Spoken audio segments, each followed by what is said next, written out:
Hoy vamos a hablar de Santa Gema Galgani. Ella nació en 1878 y toda su vida estuvo marcada por el sufrimiento. Desde bien pequeña tuvo una salud muy precaria y además sufrió muchísimo por el desprecio de todos aquellos que rechazaban sus éxtasis, su devoción piadosa, pero aún así su vida era un continuo amar a Jesús y a la Virgen y sobre todo acercar a todos los pecadores al corazón de Jesús. Ese era su mayor afán. Jesús le concedió identificarse con él hasta el punto de que sufrió en su propia carne la pasión de Cristo. Ella tenía los estigmas con bastante frecuencia y también tenía todo el cuerpo llagado por la flagelación. Murió a los 25 años queriendo ser pasionista, pero no la aceptaron justo por eso, porque tenía una salud muy delicada.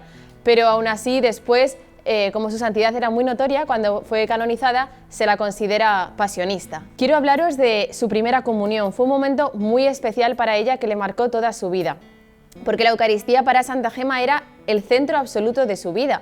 Entonces, cuando ella tenía 9 años, fue a su confesor y le dijo que ardía en deseos de poder recibir a Jesús, y cada día esos deseos eran más grandes. Pero claro, la norma de aquel entonces decía que con esa edad era demasiado pequeña para poder recibir la primera comunión.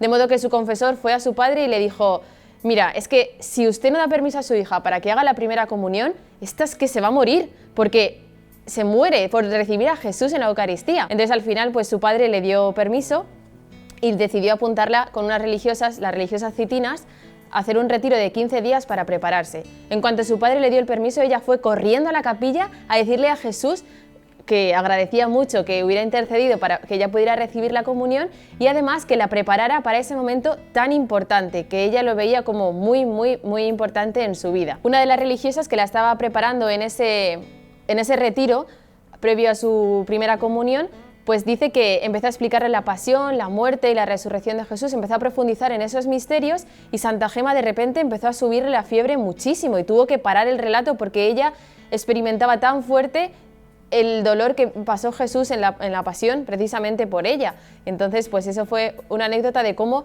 se estaba preparando muy bien para su primera comunión. Sabía perfectamente qué era el misterio que había en torno a la Eucaristía. Y así llegó por fin el tan anhelado día. Fue el 17 de junio de 1887, que en ese año coincidió con la fiesta del Sagrado Corazón de Jesús, a quien ella tanto amaba y deseaba ardientemente acercarle todos los pecadores que pudiera para que se convirtieran, para que se volvieran a Jesucristo. Y bueno, ella describe que ese día fue algo excepcional. Ella afirmaba: hubiera anhelado no interrumpir nunca jamás este momento. Y deseaba también como unirse cada vez más a Jesús y desprenderse cada vez más de las cosas del mundo.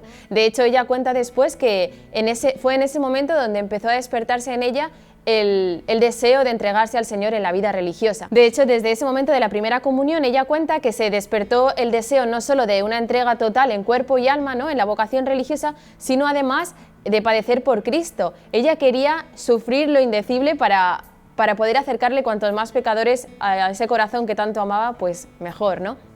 Y decía además que ella eso solo anhelaba sufrir, padecer todo por ese Dios que ha padecido tanto por ella y por el resto de pecadores. Jesús mismo se encargó también de desprenderla de las cosas del mundo. Poco a poco fue perdiendo familiares, también le hicieron sufrir muchísimo porque algunos se alejaron de la fe y eso pues era el mayor dolor de su corazón. Y luego pues también padeció grandes enfermedades y ya a los 25 años entregó su vida teniendo en su corazón el amor de Jesús y de la Virgen principalmente, y el deseo ardiente de llevarle almas al Señor. Pidamos por intercesión de Santa Gema que amemos mucho la Eucaristía, el corazón de Jesús, y que le acerquemos cuantas más almas mejor, como ella, que se acreciente en nosotros ese deseo de padecer por Jesús y de acercarle almas para que lleguen al cielo.